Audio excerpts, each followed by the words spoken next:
present. This is the 10-minute presentation. You have been called back by the company you gave your full presentation to for a second visit. They have asked you to speak only about the ethical aspects of the problem and to explain why your solution successfully handles any ethical issues. You will have 10 minutes. There will be no Q&A. The judges won't ask you any questions. They're only going to give you feedback. You may not use slides or video.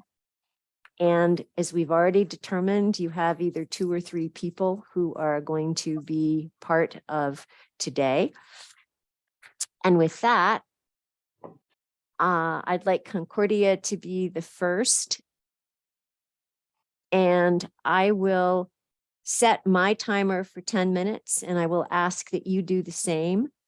And as you probably already know, it is 10 minutes. And if the timer goes off when you are still talking, quickly finish your sentence. But I don't want to have to come in and interrupt you if you keep on going. So please stop at 10 minutes. Make sense? All right, let me know when you start and I will hit my start button. Artificial intelligence is no longer just a matter of science fiction. It's very much a part of the reality that we live in today. From increased efficiency to decreased cost, it's helping businesses on various levels. However, that's just the tip of the iceberg. What you and I don't see is, for a matter of fact, the biases that it creates in organizations. You, the board of SHRM, have worked so hard to decrease biases in HR. But that can be completely toppled upside down through the systematic bias that AI can bring into organizations. And that's exactly what we want to help you acknowledge. What kind of biases are we talking about? Well, tech is integrating into our lives by day and day. And what we want you to do is to look at the problem. For example, an MIT researcher not too long ago, an African-American woman, was testing video interview platforms that are designed around AI algorithms. She gave 2 sets of interviews, one as herself and number 2, wearing a white mask. Can you guess which one got accepted? The white mask one. As unfortunate as it is, it's also true. We need to acknowledge the fact that we need to design and deploy our AI systems very, very carefully before they start impacting the political instability and the financial inequality that it can create in our organizations and our society at large. If we look at it from the perspective of a problem, it looks like an overwhelming one. But we have a recommendation to help you achieve and solve and manage this. SHRM cannot do this alone, but you can do this with the help of partners and your stakeholders. And that's what our recommendation focuses on. Our recommendation is the Just AI program. The Just AI program has a 3-pronged approach. Evolve as an organization, yourself. Empower your membership. And then embrace your stakeholders and your community and bring them together to help you manage this. And while we will look at the implementation a little on later, we want you to remember that our recommendation strategy can help you save societal costs up to $3.2 trillion. If you look at the legal landscape, unfortunately, it's not evolving as fast as the technological landscape. But states are being proactive, communities are coming in together. For example, New York, Washington State, and Illinois are taking proactive measures to create frameworks and policies around the use of AI at workplaces. And 16 other states are also following suit. Financially, if you look at the impact, like I already mentioned, it's $3.2 trillion to the society, and overall lesser representation for women and people of color in the workforce. And if we even look at the system pragmatically, companies like Amazon, Walmart, and Facebook have already faced millions of dollars in losses and lawsuits that have come because of the discrimination that their AI recruitment systems in place. And for that reason, we want you to take a head-on strong approach as SHRM to help guide your membership base and take them where they need to be. Now let's look at the logic. Thank you, Jill. So what is the ethical issue we are addressing here? We are talking about the marginalization of communities through the AI algorithms. What it means, in last 20 years, through the DEI efforts, we have managed to reduce the cases of biasness to bring them down to 1%.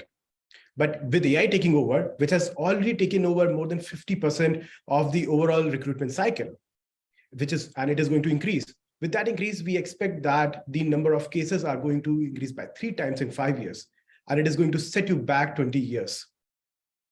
So let's understand from the hiring cycle perspective that where are the ethical breaches and what's happening there.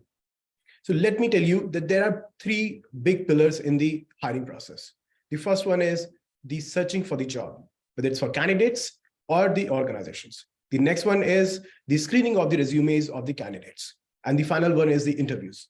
So let me go through each of the sections and tell you what are the breaches. So in the search of the jobs, most of the search happens through the online platforms, which are like LinkedIn and Indeed, and all the platforms use AI tools. Now, these platforms, what they do is, as per the research, we found that LinkedIn was showing less open positions to women over men, based upon the reason that there were more men who were searching for the job than women. Now you can see it is based upon a historical conjecture that the workplace is dominated by men, and how this algorithm has created a gender-based bias.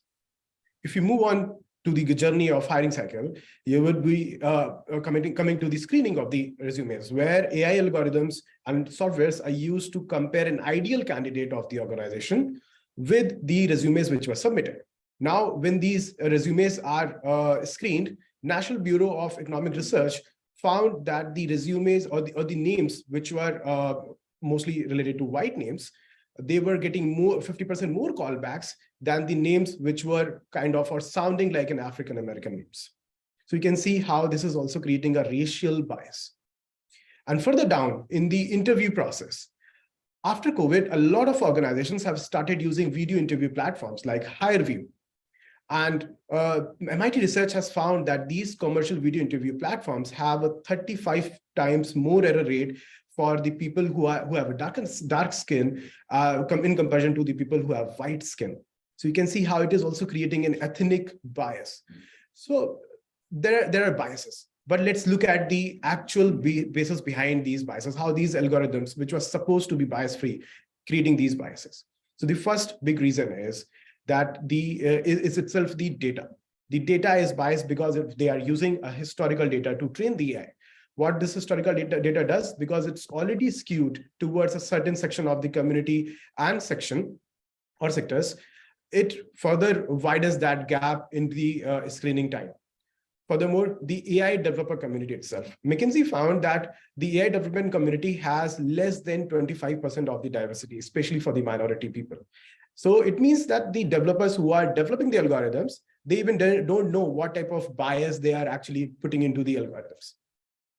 And final one, which is really very important, that is the testing.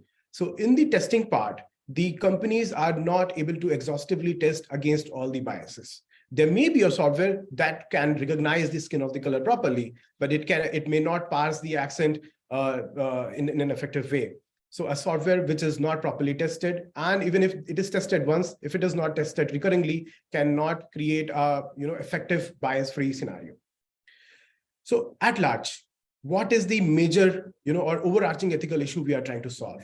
We are trying to solve an issue of justice and fairness at the workplace, which is threatened by the AI algorithms. And we believe that at SHRM, you can start the discussion about it. We don't have a proper solution, but absolutely you can start the discussion about it and look forward to democratizing the AI. Now let's look at our implementation plan and find out how we can actually get to that level.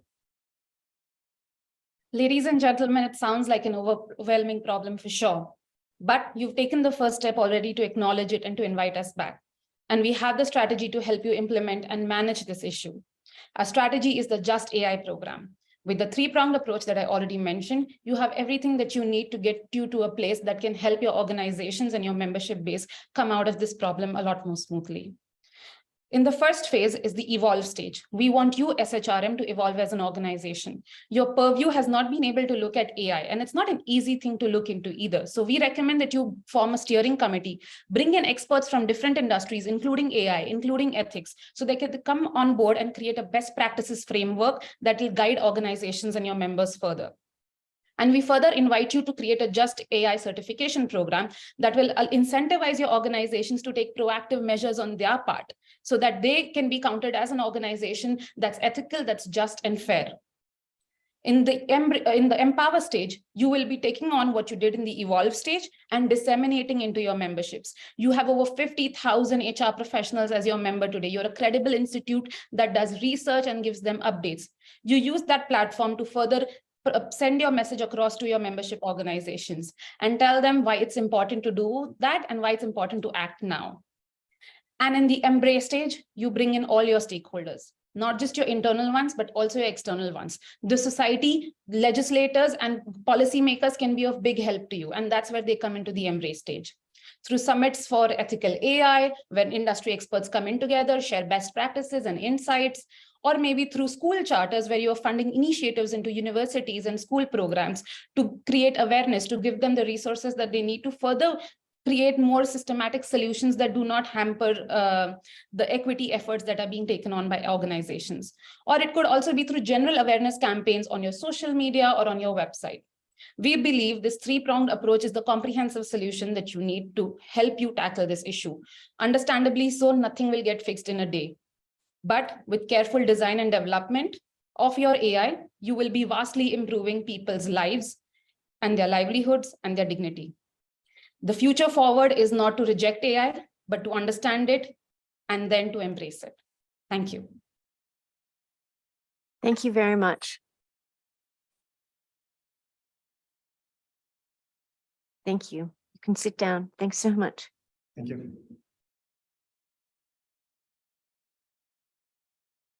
I'm going to take a minute to just do some notes before we go to the next.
All right, thank you.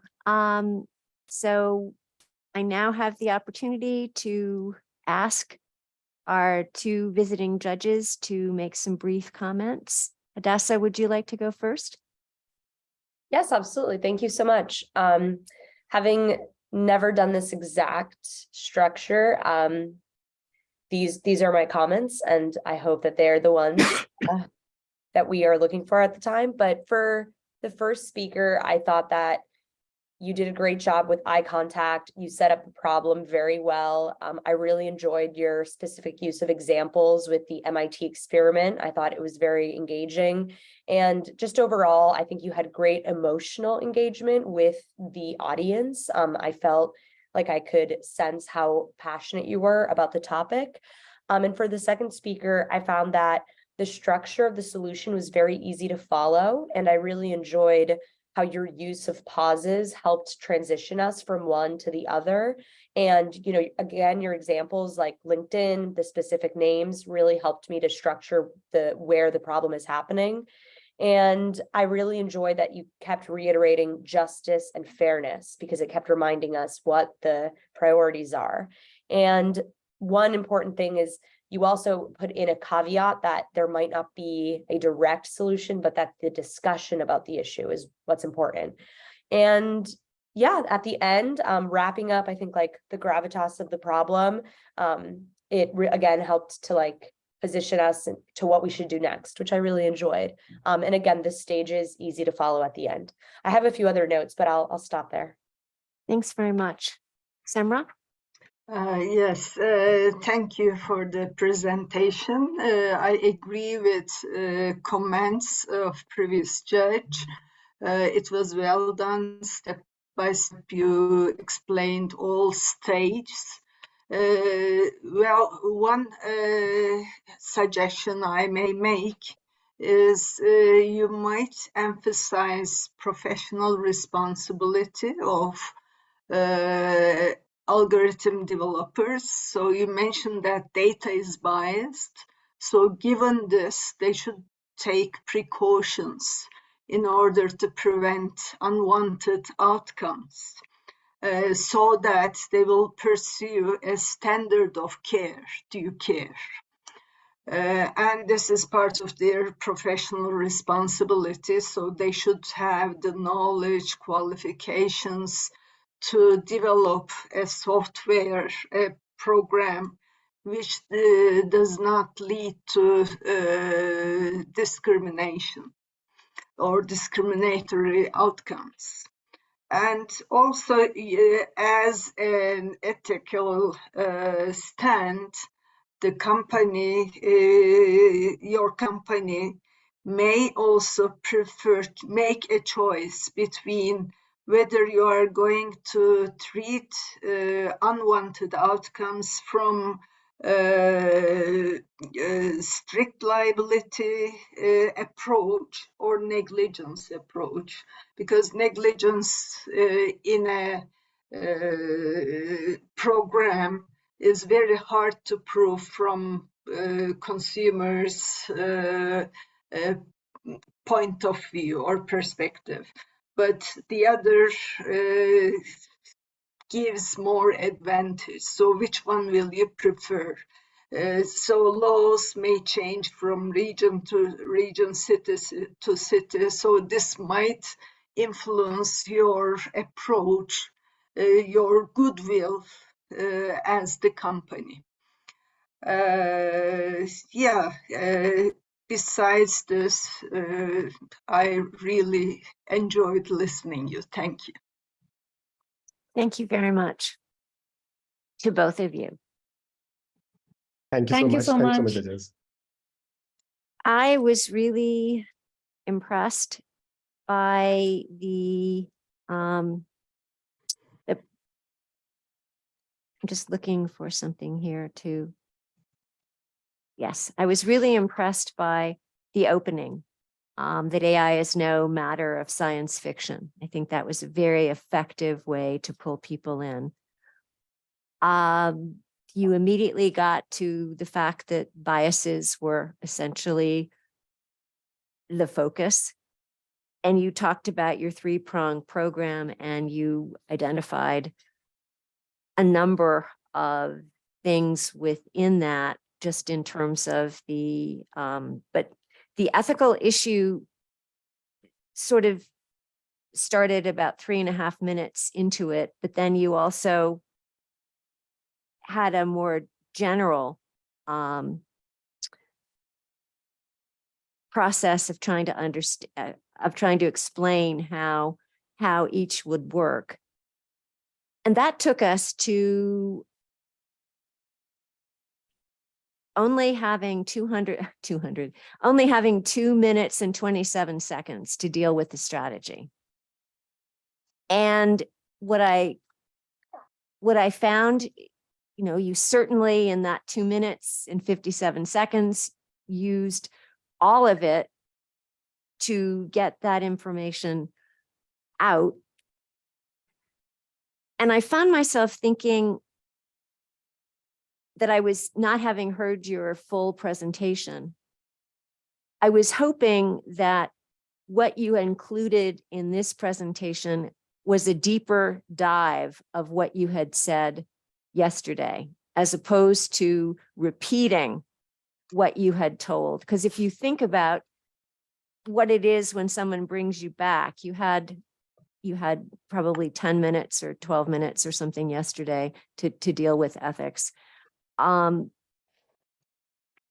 it's important that there be that deeper dive so my thought was when you talked about, and I appreciated the honesty of saying that, there isn't a solution, but we will start, but there'll be a discussion. I thought that might have been a really good place for you to talk about. And these are some of the ways we will help you with that discussion, because in fact, you are a consultant and you want them to hire you. And that might have given a greater ability to then make the decision to what it is you're particularly going to focus on, that you especially think that something could really make the critical difference among the three. And you want to devote the time enough to that so they understand what it is they would be getting in a pragmatic sort of sense, because you certainly handled the ethical issues, and they are deeply troubling issues. Bias is just extremely difficult to crack. And I would have loved your strategy to have started sooner, because I think that if we're really talking about, can we really help a company? I think that we have to really explain what that would mean. And so I think that would be, I think the ideas were good. I think that it's really important that you consider, and hopefully you will do this again, in the real world or in IBEC next year with something else, how it is that you can really ensure that you're delivering enough detail for someone to be able to overcome their bias that they don't want to afford you, that they can't afford you, that they don't have the time, that, what all the reasons are for any of us who've been consultants. It's just important, I think, to consider that. On the other hand, I loved the poise, the presence, the clarity that you expressed, because I think that's a critical part of how people listen and how it gives them a sense of comfort when they're paying attention to something. You obviously did a tremendous amount of research, and I think you did a good job. I wish that I had heard more that would give a client greater comfort, if that makes sense, because I don't know if you two plan on being consultants, but I think you have a lot going for you. So thank you very much. Thank you so Thanks much. so much. All right, so we now have the opportunity to hear Concordia, except we just heard them, didn't we? Yes, I need to move my paper. So now we hear Asper School of Business, University of Manitoba. And give me a second to find my. Okay. So we have 3 presenters, correct? And I welcome hearing it. And I'm going to set my timer again for 10 minutes, and I will start it when you tell me you're ready, or when you start talking, I'll know you're ready. Good afternoon, Hadassah, Gail, and Simra. We're excited that you, as Delivery Hero Supervisory Board, invited us back to give you some more details about our ethical view of your company and how we feel that you can resolve it. So I'm Serene Desmond. I'm joined by my colleagues, Jiaoji Chen and Abhishek Rover from Winchill Consulting. So as we explained during our presentation yesterday, the delivery food industry has been going through a rapid growth. There's been a surge in demand during and after COVID-19 as people deal with their busy lives and want that work-life balance. Unfortunately, this growth has come with a negative environmental impact as the frequent deliveries emit a lot of carbon emissions. We also have the issue of carbon with most of the current packaging going to the landfill. So most of the industry realizes that there's a need to address the negative environmental impacts of their activity, but there's uncertainty about how to do this ethically. So most of them have started focusing on carbon offsets at this time while they figure out what to do next. So we've looked at your current approach with Delivery Hero. So you started tracking carbon emissions, both direct and indirect. You figured out that your main source of emissions is scope 3, which is all indirect, and you don't have direct control over it. And it mainly relates to delivery and packaging. So for any solution that we propose, we need to get the partnership and buy-in from your riders, customers, and restaurants in order to really tackle the root of your emission problems. Next, you went into carbon offsets. So in 2020, you claimed carbon neutrality in Europe, and in 2021, you claimed carbon neutrality in Latin America, again, primarily using carbon offsets. Thank you, Serene, for that information. And to be honest, carbon offsets as a means of claiming carbon neutrality, or as a means to counter your carbon emission, is that really the ethical way to go about it? We understand that you have taken a lot of efforts. We understand that you have made a lot of investments and you want to be an ethical leader in your industry. But we are afraid that the efforts that you have taken, the investments that you have done might not come out the same way in the eyes of the consumers. It might come off in a different way. So I'm going to talk about the ethical issue right now, which is something that the consumers might think. So carbon offsets comes off as a certificate that you can continue to pollute in your own activity. Using carbon offsets in the minds of the consumer could come off as that you are deferring the responsibility of making the change now and making the change on your own operation. We believe that carbon offsets should be used as a last resort. The second issue with using carbon offsets is the carbon neutrality claim. Now, consumers might think that when you say carbon neutrality, you are talking about zero emissions in your own operations, whereas that is not true. And we saw that in the Latin American operations. When you claimed carbon neutrality in Latin America in 2020, people later on found out that it was majorly due to the use of carbon offsets. The result was that it was a bad reputation and a harm on the reputation of your brand image. The third aspect of this is the conflict of rights. When you're using carbon offsets, definitely you're thinking about the stakeholders, such as the shareholders, such as the investors, the restaurants, because they are getting to keep their costs low as well as maintain profitability.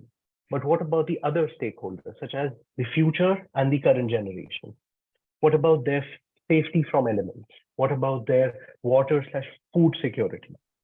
What about the customers who are made aware of your advertisement? They should have been aware of the accurate claims.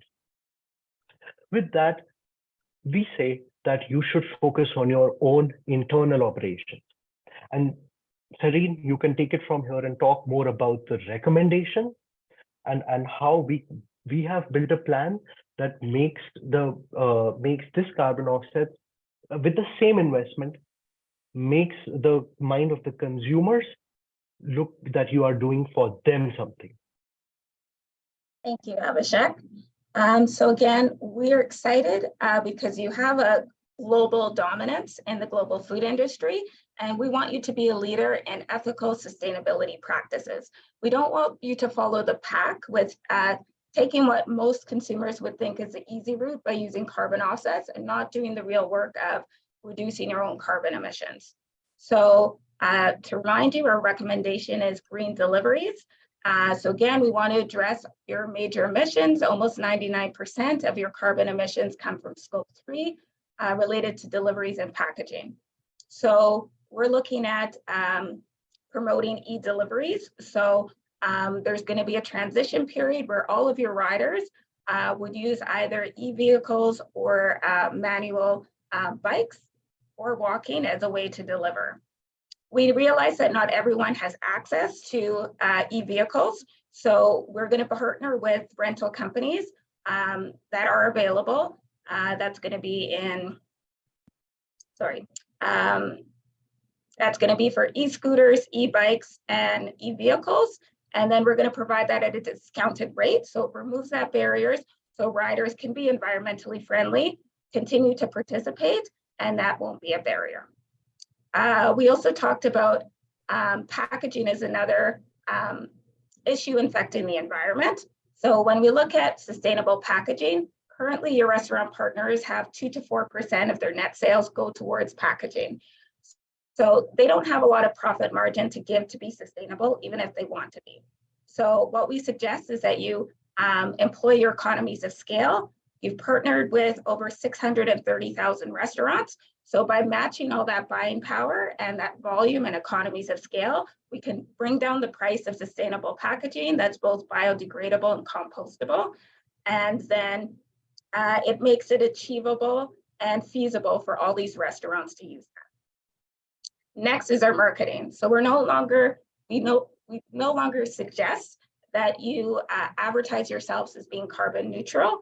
Instead, we're going to focus on your green deliveries model, and we are going to focus on advertising the actual emission reductions to your operations and your partners. So consumers are going to be more trustworthy and elicit more loyalty and increase sales with this, because they realize that using carbon offsets is really not fixing the problem. They want to see real change to operations. And Jalji is going to talk to us more about this strategy and the impacts of it. Thank you, Sring. So leveraging leadership in the food delivery industry, the Delivery Hero will help build a green food delivery ecosystem in the world and make great environmental impact. In 2021, every 1,000 orders of Delivery Hero produced 1.25 tons of carbon dioxide in the operation of Delivery Hero and the partners. So by using the green delivery strategy to promote sustainable packagings and electrical vehicles, Delivery Hero will stop more than 70.5 million tons of carbon dioxide from going into climate, which is 20 times of greenhouse gas emissions produced by Delivery Hero and the partners in 2021, and avoid landfill of more than 57 billion takeout containers and transfer 125.8 billion kilometers of delivery distance to green delivery. And also the transparent and accurate campaign will about the green delivery efforts will deliver clear messages to customers about what sustainable delivery looks like, and will motivate more customers to use their purchasing power to make great efforts. So working with millions of customers, riders and restaurants, and the billions of customers, Delivery Hero will help build the green environmentally friendly food delivery ecosystem. At the same time, Delivery Hero will also get financial benefits, achieving 4.86 billion euros of net present value and creating more values for shareholders. You are heroes because you care. You care about the benefits of shareholders. You care about you care about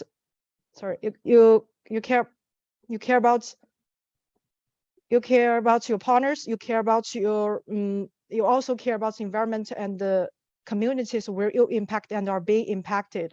So as an industry leader in 56 countries, we believe you can and will benefit all of the shareholders through ethical operation. Thank you. Thank you. You went a little bit over. Sorry to interrupt you, but I needed to do that. What I'd like to do is change what I did for the first proposal. You all are interested in hearing, what you're interested in getting your presentation done. So what I'd like to do is not give feedback and then move on to the Eisenberg. Because I think, and then we'll give feedback on the last two. I didn't mean to do that, to be frankly, the first time. And I think it's better if we just allow the students to finish before we do feedback. So thank you very much for that presentation.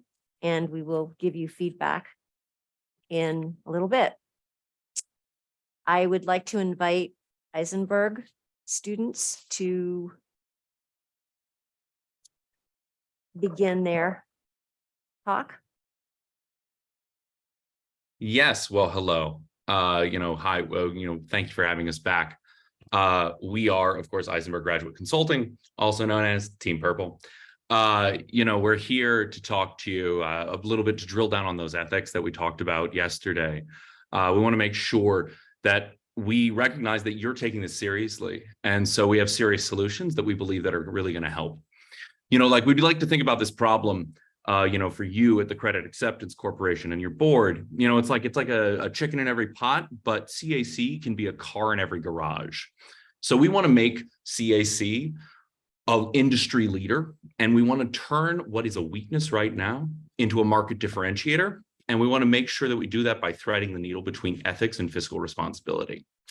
So, CAC is in an ethically fraught industry. You provide subprime auto loans. By its nature, we are charging more to the consumers who can least afford to pay that much more, right? So that's ethically challenging. But at the same time, who else is going to lend to these people? If you have a low credit score, you need a car. You need a car to get around to the United States. So, we have to recognize both the inherent risk that goes with working with this population, but also, that you are providing a service. So we're going to look to move in between those two things to make sure that we're recognizing risk, but we're also making sure we're coming from a service mindset. The other thing we need to think about is there's a lawsuit coming. Letitia James is a tenacious prosecutor, and the fact that it's with the CFPB now is dangerous. And we're not going to go into the specific accusations, but really what I want to drill down to is that what a lot of the accusations around incorrect rates and high fees and selling people on cars they can't afford, really we're talking about the ethical issue there. We're talking about an ethical lapse that we don't think is actually in line with the company values. And so we're concerned that if those aren't actually addressed and drilled down on, that we're putting ourselves in another position where you're going to have us back in a couple of years to get ahead of that regulatory curve. And another thing that we need to discuss is CAC states that employees should show pride in their work. That's P, positive attitude, R, respectful communications, I for insightful decision-making, D for direct and clear communication, and E for earnest and consistent comportment. CAC is not living up to that right now. And we think that any fix moving forward needs to be rooted in that pride to move it across the organization to both internally and externally. We want to make sure that we remind you that ethically, there are also no other lenders that are going to be doing this. The ethics of that are that you are providing a service to a population that is vulnerable and needs you. You've heard about the lawsuits and the regulatory pressure and how this is affecting, but are we considering the most important person in this question? We want to humanize this case for you. Put yourself in the shoes of your customer, Lauren, a 20-something-year-old single mother of two. She only has 2 years of college because she had to drop out due to her pregnancy. And to make ends meet, she heavily depended on credit cards. As you can imagine, her credit score took a hit. Today, her credit score is a mere 580. And as those who understand the business, you can only imagine the extortionate interest rates on her loan. Lauren finds it difficult to keep a stable job and provide a comfortable livelihood for her children due to the lack of independence in transportation. The last time that she bought a car, She could not meet her monthly loan payments due to an unexpected health emergency. And those of us with kids know exactly how easy it is for them to fall sick out of the blue. Falling prey to the whole system, Lauren is not able to fund a car loan due to the exorbitant interest rates. She falls back into the cycle, which is edging her ever so closer to the poverty line. We're not here today to talk about how we let this situation get the better of us or hold people in your firm accountable. Instead, we want to ensure that you stay ahead of the regulatory curve. Now, although the New York State and Federal Bureau are breathing down your necks with lawsuits about predatory lending practices, we want to focus on the ethics of the situation. Subprime loans, as my colleague just highlighted, are a necessity, but they are ethically fraught, making money of the least of us. So what is the right path forward? How do we recognize this risk and aid our community, but still make profit as a business? Well, the answer is ethical training. Clearly, there are less than ideal choices that are being made by the employees and dealerships due to selfish reasons of wanting to meet their monthly target. Our plan of action is to address those and uncover the motivation behind these sales, even if it means changing our incentives. The easiest way to do this is to change the goal of the organization. We need to bolster the ideology of making ethical considerations that are suitable for everyone. Follow this with training. Your employees should be a reflection of the company's vision. They should be the ones that are walking the talk. And we estimate that this can be done for a mere $450 per person, which can again be furthered lower by partnering with an educational institution. Compared to the cost of keeping your customers in their car, this cost is minuscule. Training and education should not end with your employees or those who are a reflection of the company in the car dealerships. We think that CAC should invest in educating the community at large and change the negative connotation of auto loan industry. Fostering a relationship with individuals away from the interest rate and the tiny asterisks on top of the number, will aid in educating them about sustainable borrowing and improving their credit score. So let's work to reach new consumers by getting financial education out and partnering with ethic leaders such as the National Endowment for Financial Education. So, as my colleague mentioned, that communication is key because, we're looking at being more sustainable. We're looking at making sure that we're taking care of our borrowers. But one of the things that we need to focus on here is that that's actually, while there's going to be a cost to that, that's actually a market differentiator. Right now, there's really no differentiation between CAC and its competitors. What if you're reaching your consumers well ahead of any of them stepping into the dealership? What if they're walking in knowing who they want to be their loan service provider? What if they even come in pre-approved? That we think is a differentiator that could help make up for some of the reductions in the high interest rates, lowering those slightly, lowering some fees, looking at being more sustainable, putting people in cars they really can afford. But we do that by increasing volume. Those, adding multiple car loans, that's how we move forward. That's how we make up that money. And that's how we move. That's how we actually can fund being ethical, by differentiating ourselves, by making sure that CAC is known. And that also helps clean up some of the, frankly, bad publicity that subprime auto lenders have. Right now, they're often seen as predatory, unsavory. This helps actually ameliorate some of that, helps put people on the right path, and also gets ahead of some of that regulatory scrutiny and creates a bright future for you and your company.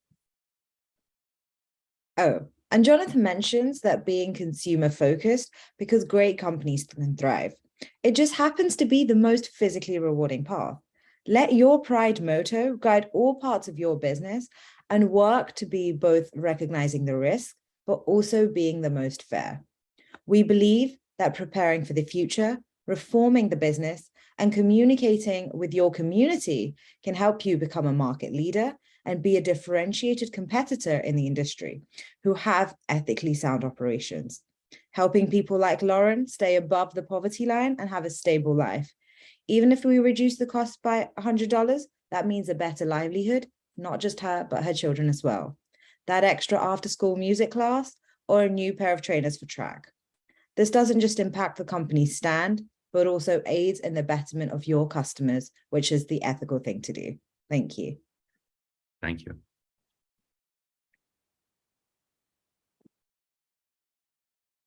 Thank you very much. You gave up a minute. I hope you realize that. We like being a tight 9 minutes and 25 seconds. Okay. Just want a couple of seconds, and then we'll start.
All right, thank you. Samra, would you like to go first?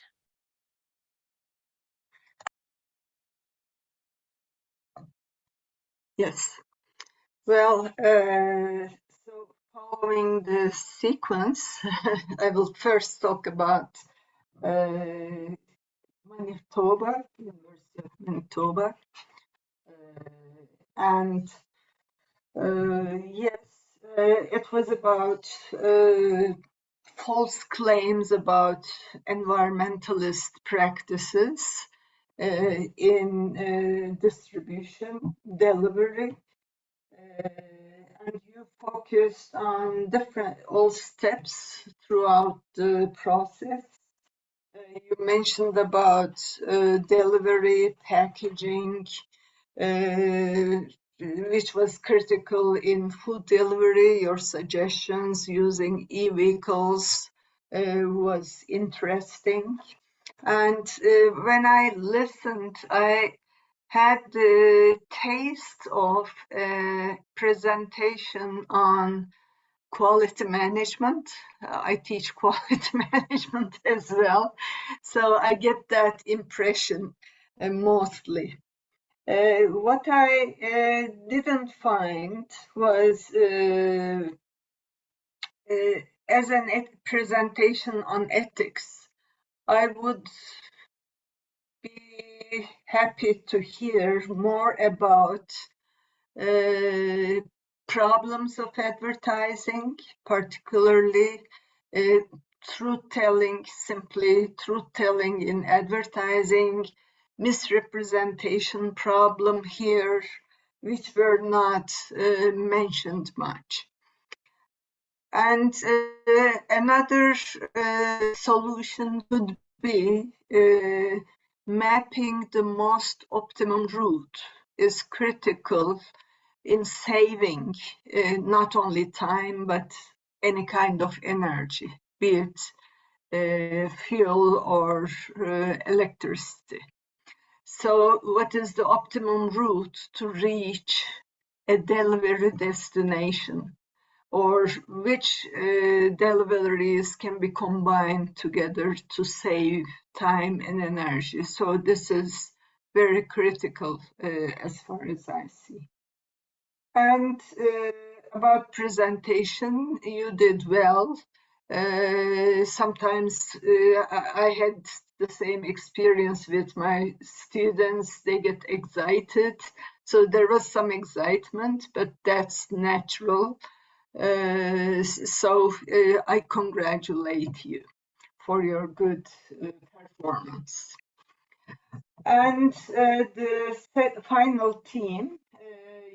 No, let's just do one at a time. Oh, okay. Hadassah, would you Yes. like to talk about Manitoba? Yes, I would love to. Thank you so much. Thank you for the presentation. I did want to echo what was just spoken on I felt the need for more of an ethical lens, but specifically for the first speaker, I thought that you did a really great job honing in on the barriers or hurdles, let's say, with scope 3, because I do think that there is a lot of discussion right now with how it is a very difficult category for companies to report on, given the definition of how encompassing it is. And so you really highlighted that well in the beginning and giving us the history and the background of what we've done in that space as a company. And then the second speaker I found very convincing when you were delivering kind of the bad news of why carbon offsets have these downsides in the consumer perspective. I found it was very helpful to kind of explain how carbon neutrality can mean something that is incorrect if you're a consumer and you don't have that expertise. So I think that was very smart to highlight as a company the perspective we're missing because we're not a consumer.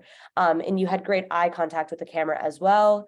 And then when we got to the plan part of the presentation, what I found effective, which I always find effective, is peer comparison. I find that's a very good note to always bring up with a company, because definitely I think competition elicits a speedier response from companies. And also you had very good numerical data with your practical solutions. Again, I really enjoyed hearing about the multi-layered recommendations. It wasn't just one category of a solution. You went beyond that to even marketing. And so I thought that it was clear that you had thought about what the solution could look like beyond just one answer. And then, of course, just due to time constraints, the third speaker, is just very fast. And so sometimes at the end, when you've already heard, let's say, a lengthy presentation, I always find better to go slow and give kind of less information at the end to deliver specific points home instead of trying to pack in too much. And having a memorable sign off is like one way to do it, like, a catchy line or the motto of the team. And then just one small note on presenting. I actually was a student presenting an IBEC in 2017, so I know how you feel on that side of it. We had the pro and the con of having to do this in person, which meant we weren't given our notes. We had to go up in the front without a computer in front of us. And I think one of the downsides of Zoom is that it becomes a little more clear if someone is reading off a slide just because of the way that our eyes move across the screen. And it's actually a note that I've been given in a recent presentation that it is something people can notice. So practicing without notes is often a great way of learning what is important to get across, because you don't have everything. So you have to just remember the highlights. So practice makes perfect. It's an old tried and true, I think, a piece of advice. But I did want to end just on this important note. I think your expertise on the subject matter was very impressive, because I think the E and ESG is the hardest one to describe and to talk about, because it is such an evolving industry and there's so much we don't know. And you all, gave us so much information that I think showed us that you had really gone in depth, and your alternatives and solutions, they were practical and possible, which I really appreciated, because when we talk about ESG and GHG emissions, often it's theoretical, but you had really good practical solutions. So I will end there. Thank you so much. Thank you very much. I think that not to repeat what anyone else said, I want to just start. I really liked the second speaker's intimacy in trying to bring people into the issue of ethics, and focusing on what it is through the eyes of the consumer. I thought that was effective, and it was the kind of language that would resonate, I think, with the company. I would have liked more specifics. The focus on your own internal operation, I found myself thinking, and how does that impact ethics? And what are we talking about as it relates to ethics? Would have been good to get more information about that. And that's tied to an ethical focus that you mentioned, but it would be, again, important to understand what, from a deeper context than what you inevitably had said before to the company the previous day, in terms of what it would take to be a leader and essentially you handled I think the mechanics of what needs to happen. But I think from a persuasive standpoint, it would have been more helpful to talk a little bit more about the ethical impact and how that plays back to the values and just gives you a greater sense of being able to make the case that it's being driven by ethics. I think that all three of you presented well. I think it's not an easy subject, and I think you handled it with a number of touches that are very relevant to what we need. I just would have liked to have had a little more information about the ethics. But thank you very much. And now we have an opportunity to give feedback to Eisenberg.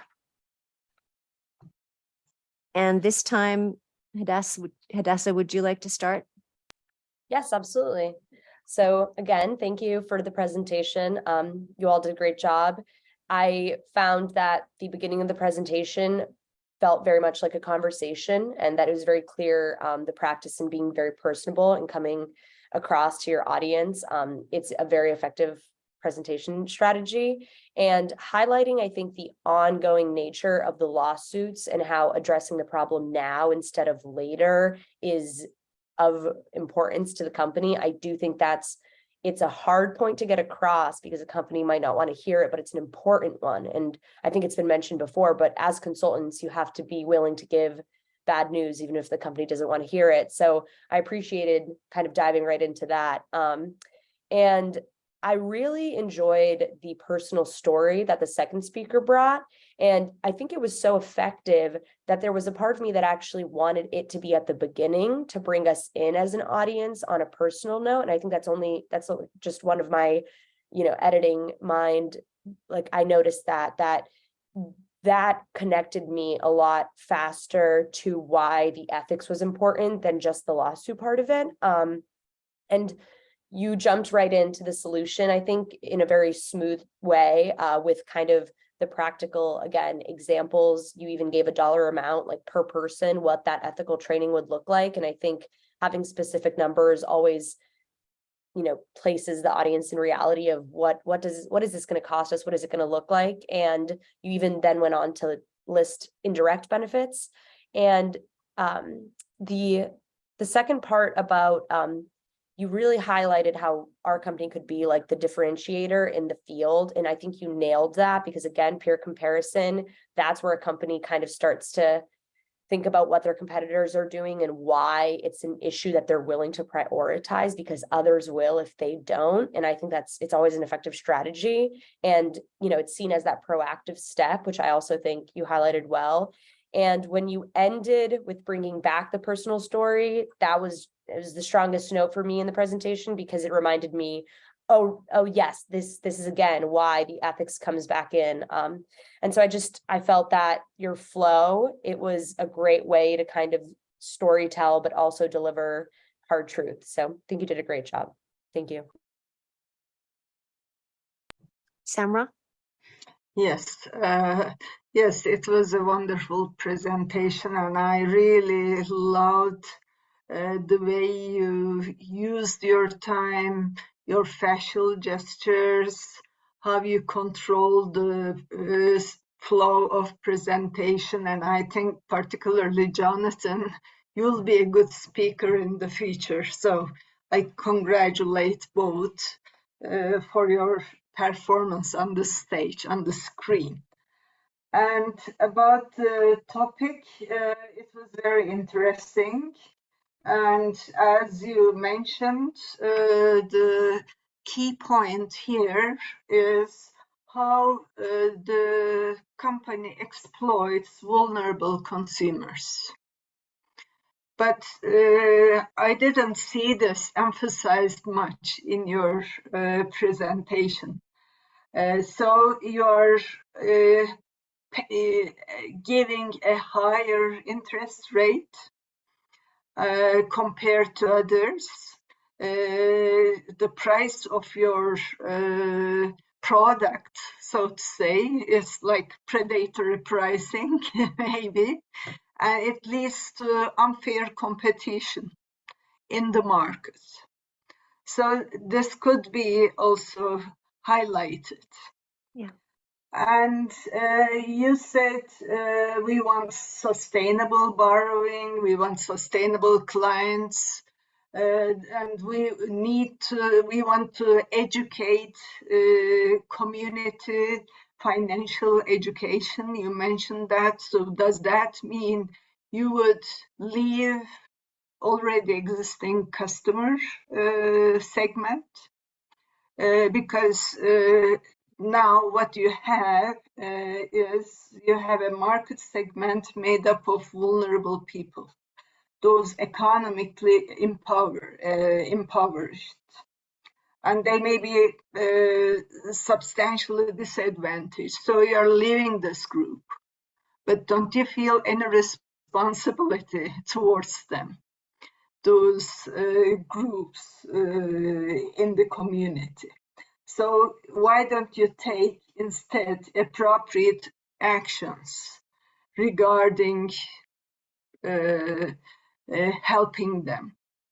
And also what we are offering as a product, as a package, has some risks. You are overcharging. So why don't you take action regarding your product risks? And you should also show, you may suggest us as a consultant group, sorry, just confused about the roles. So there should be more effort. The company should strive more for good faith and fair dealing so that they can contribute more towards efficacy of the exchange process. What we are offering, what you are paying in return, whether you are capable of paying it. You may not be knowledgeable about financial side, but still it doesn't mean that I will exploit it. And therefore, the company should avoid deception. So it's a deceptive activity. As a company who is aware of financial side, so what you are doing is intentional, deceptive design of the service product you are offering, and the communication, it's also deceptive as well. So here again, more truth-telling, giving information, because clients have right to know, right to be informed, even if they may not be financially, technically knowledgeable. You are liable to give them information about risks, save them from possible risks in the future. So that was, and avoid coercion to consumers, towards consumers. So it's coercive marketing as well. You are exploiting their vulnerabilities. They need it, and you offer it at a much higher price. And another stakeholder that should be mentioned is the regulators and planners of transportation, which makes people dependent on cars, individual transportation. So if public transportation was available, they may not be taking that much risk. So that may be the other structural side of the case, which could be discussed as part of your presentation. So thank you. Again, wonderful presentation. Thank you. Thank you very much. I really liked, as has been said, how this began. I think that there was an informalness and a very personableness in the beginning that I thought was very useful. I wished that you had elaborated more on ethical lapse not in line with the company's values by indicating the company's values. And if there weren't company values that had been developed, which I suspect there wasn't because you would have used them if they had been there, I think it would have been useful for you to have suggested the kind of values they might be thinking about that would support what they want to create as a company. And certainly, I was surprised at your non-judgmentalness in the beginning. I mean, and then I realized it was a very good strategy to get people to listen. But then I had a problem when you said, we're not interested in how you hold people accountable. And while that's a very winning thing for a company to hear, it to me sort of flied in the face of, but it's accountability that helps drive ethical behavior. And that is a disconnect. Not a big deal, but it is something that you might want to consider not saying.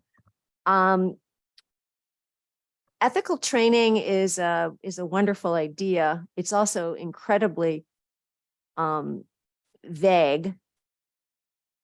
And so I was thinking, what are the ways you could have created maybe some tiers? For example, if the leaders are driving the company with the ethos that they have, then they're the ones that need ethical training in a particular kind of way that is hard to sell, but you can sell it, I think, by indicating what some examples might be. I don't know if there's anybody in that business that has been really effective in a turnaround, but you're really, well, I'm not surprised. You're really then getting into leadership support, which I think is definitely needed in a situation where people have only seen part of the equation and they're leaving out the community, they're leaving out a whole lot of things. And so they need a real shift. And what you might have said is, as you did, that the ethical training is important. And we will help identify for you some choices that would first start from the top down, because it's important for the leaders to really be comfortable in this challenging world of litigation and issues and problems. I'm sure that some of the mistakes were completely, not intended. You can say that, maybe not. And get that frame started, because if we really want to see how a company changes, employees aren't going to change as they look to the leaders who are behaving the same as they did before. So I think that was a nuance that you might want to consider. I loved your expression of employees are a reflection of company values.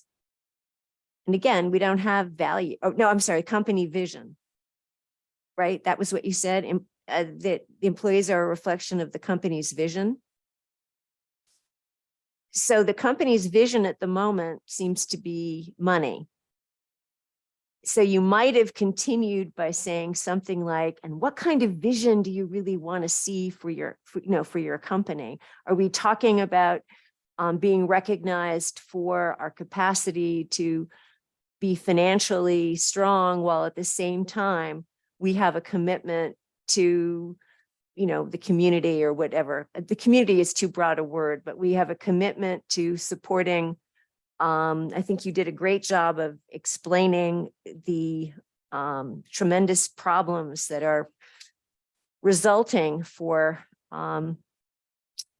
people who cannot afford their cars. Lauren, I mean, I agree with the idea of expanding kind of the ending with Lauren in terms of how will this build reputation for you?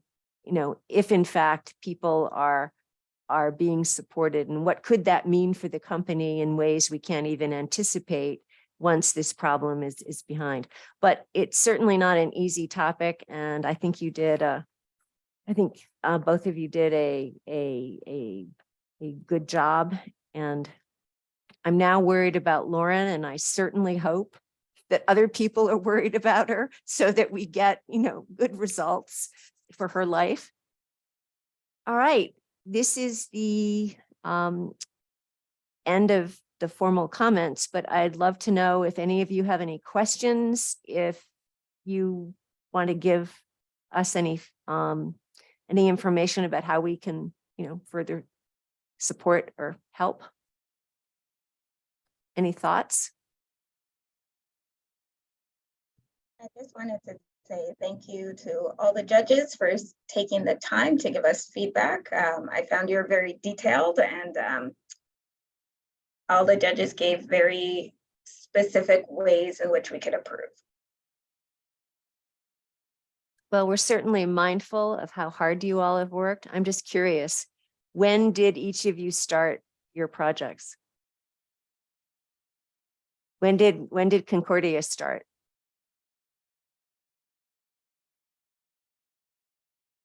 I think the camera is off. Okay.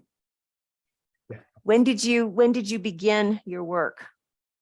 I think within the last 3 weeks, 3 weeks. Yeah. we put it Wow. all together. Yeah. Terrific. And think- how about Concordia? Oh, I just asked, gosh, sorry. How about Manitoba? We initially got some research done just before Christmas time, and then we got back to it at the end of January, and then took a pause for another competition, and then came back to it. Wow. Okay. It's impressive. And how about Eisenberg? We started on research in mid-March, and then I think we put together the deck about 3 weeks ago. That's terrific. About that. Have any of you presented in IBEC before? Oh, good. Well, I hope now that you're pros that you will come back next year. If you're not seniors, it would be terrific. I think it's an amazing experience, and how wonderful that all of you have worked so hard to create important benchmarks for yourself. I mean, this is not something every student wants to do or does do, but it says a great deal for graduate students that they care enough about this. And hopefully you will find this something that, as you go into the world in various professions, that you will find yourself that much more successful because of information that you have collected and committed to that not everyone does in the business world. Anything else before we let you go?